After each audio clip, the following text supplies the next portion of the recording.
Hop, topshiriqlar 33 dan 35 gacha deyapti va javob variantlari A dan F gacha. Shularni o'zaro to'g'ri moslashtiring. Hop, savol.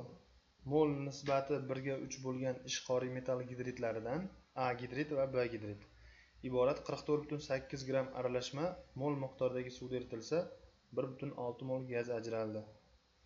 33-savol.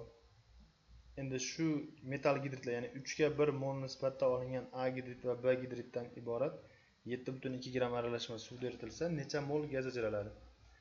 34-savol.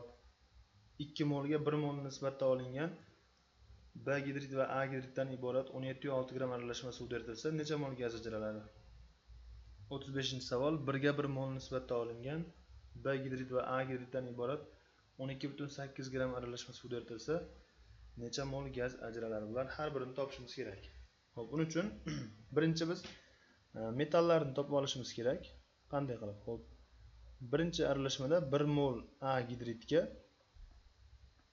3 mol B gidrit beryapti. Endi bular suvda eritildi. Aralashma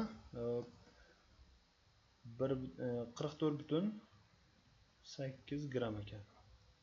Bu gidritlar aralashmasi. Endi ishqoriy metall gidritlari suvda eritilsa hosil qiladi metall gidroksidi plus vodorod. Ya'ni biz bu aralashmada metallarni o'zini ajratib olsak bo'ladi. Ya'ni metallarni molini ham topsak bo'ladi. Xo'p, 1 mol vodorod ajralib chiqqanda aralashmada 1 gram vodorod bor. Ya'ni metall gidritda 1,6 mol vodorod ajralib chiqqanda qancha gram bor desak 1,6 gram vodorod. Bu metall gidritlar aralashmasidagi vodorod massasi. Endi metall gidritlar bizda 1,6 mol deyapti. 1 mol metall gidritdan 1 mol vodorod chiqqani uchun 1,6 mol vodorod ajralib chiqqan bo'lsa, demak dastlab metall gidritlar ham 1,6 mol bo'lgan. 1,6 mol. Ikkalasi jami 4 moldan 1 moli A gidritga tegishli, 3 moli B gidritga tegishli. Aralashma 1,6 moldan qancha desak, 1,2 moli B gidritga tegishli, 0,4 moli A gidritga tegishli. Endi shunda aralashmaning massasi 44,8 gram edi. Undan vodorodni ayirib olsak 1,6 ni. Shunda 43,2 gram qoladi. Faqat A bilan B ga. Ya'ni 0,4 mol bu, 1,2 mol bu. Ya'ni umumiy 1,6 mol metallar 43,2 gram kelsa, jami 4 mol metallar necha gram keladi? Ya'ni A dan 1 mol, B dan 3 mol. Shunda 108 gram. Ya'ni A plus 3B teng 108 ga. Endi ishqoriy metallarni bu A bilan B ni o'rniga qo'yib ko'rib keyin topib olamiz. Masalan, A ga kaliy olsak, B ga natriy olsak, shunda to'g'ri kelyapti. Kaliy 39 plus 3 ta natriy 23 dan 3 tasi 69, natija 108. Demak, A element kaliy ekan, B element natriy ekan. Endi savollar ishlashni boshlaymiz. 33-savol. Aytayapti. Kaliy gidrit deyapti va natriy gidrit. Ya'ni A gidrit bilan B gidritda 3 ga 1 mol nisbatda olinsa, 3 ga 1 mol nisbatda olinsa, demak bu 40 bo'ladi. Kaliy gidrit 3 moli 120 gram, natriy gidrit 24 gram bo'ladi. Qo'shsam 144 gramidan chiqayotgan gazlarning moli. Har 1 mol metall gidritdan 1 mol vodorod chiqadi. Demak, 3 mol kaliy gidritdan 3 mol gaz chiqadi, 1 mol natriy gidritdan 1 mol. Jami 4 mol gaz ajralib chiqadi. Endi bizda aralashma massasini 7,2 gramidan qancha degan.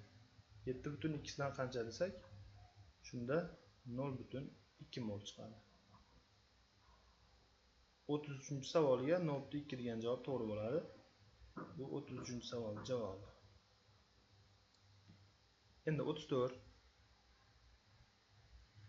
34da 2 ga 1 mol nisbatda olingan B gidrid va A gidrid.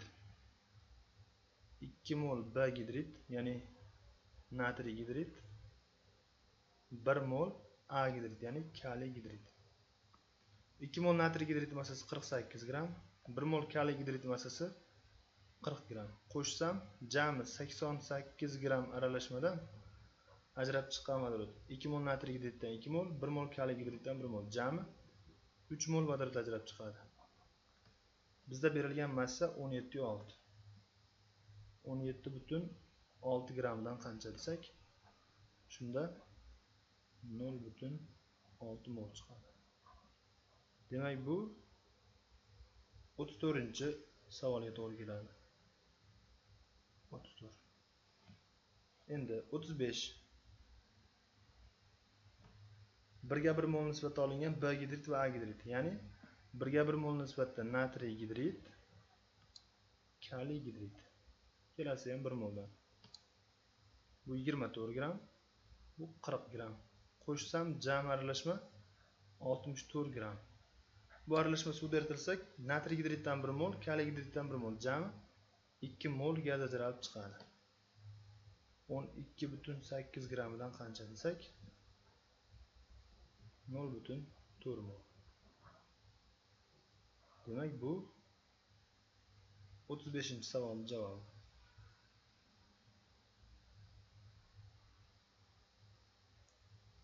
Xullas, 33 ga F, 34 ga D, 35 ga B degan javob to'g'ri. Bu yerdagi berilgan javob variantlari original milliy sertifikat imtihonidagi javob variantlariga to'g'ri kelmasligi mumkin.